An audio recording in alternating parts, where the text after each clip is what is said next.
Multiple UK police forces are banding together this morning to assess allegations relating to the Epstein files, Andrew Mountbatten-Windsor and now his former protection officers too. For more on this, we're joined by ITV News Royal Editor Chris Shipp, live from London. Morning to you, Chris. Talk us through these newest allegations.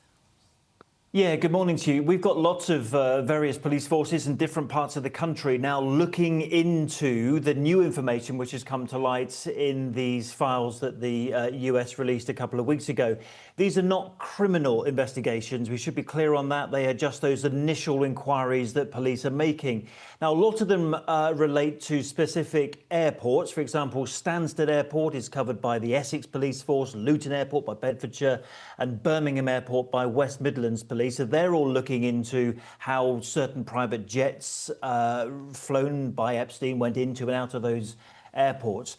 But you're right as well that the Metropolitan Police, which is the biggest force in the UK, based in London, is now looking into whether or not members of the protection team around Prince Andrew saw things and didn't report them or didn't see things. It's part of their initial investigation that they're looking at the moment. So lots of police forces suddenly all making inquiries as a result of these files being released.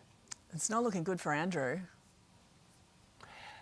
Look, Prince Andrew has vehemently denied the allegations. We're always in touch with his office whenever new allegations come to light. But yes, he's currently, as far as we know, living in Sandringham, the estate in Norfolk, after being booted out of Windsor by his brother, the King. But yes, as the palace themselves said last week, it's for Andrew Mountbatten-Windsor to answer for the allegations himself.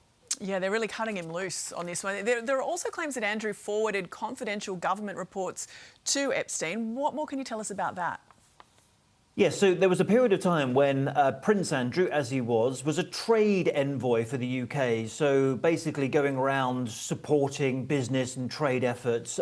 This ended in 2011 when that infamous picture of him and Jeffrey Epstein in Central Park in New York came out. Now, some documents have come to light which appear to show that he or his office were forwarding confidential documents straight from his trade envoy straight to Jeffrey Epstein. And one police force here is now looking into whether or not that is worthy of an investigation concerning misconduct in public office. So again, another inquiry going on by another police force, lots of them all together. It adds up to quite a lot of pressure. And Chris, given there are all these police forces conducting all these inquiries, surely it's only a matter of time before one of them says, "Hey, Andrew, come here. We want to ask you some questions." Yeah, well, that would depend on whether or not they've gone from this assessment period to an actual criminal investigation. And were that to happen, then of course the prime witness that they would want to speak to would of course be Mr. Andrew Mountbatten-Windsor himself. Hearing anything from the King on this? Well, look, I was with the King and Queen today who were trying to do their work. They were at a college in the east of London, supporting apprentices, doing the kind of thing that they do. The trouble is, at the moment, as Buckingham Palace are well aware, the work of the royal family has been completely overshadowed by all the talk about what Andrew Mountbatten-Windsor did or didn't see or do or know a long time ago. And it's a very, very difficult time for the King, even though he did everything he could, which was take away his title, take away his dukedom, take away his house. It's still a very difficult and precarious moment for the palace themselves. And it's not going away. Chris Shipp, thanks for your time this morning.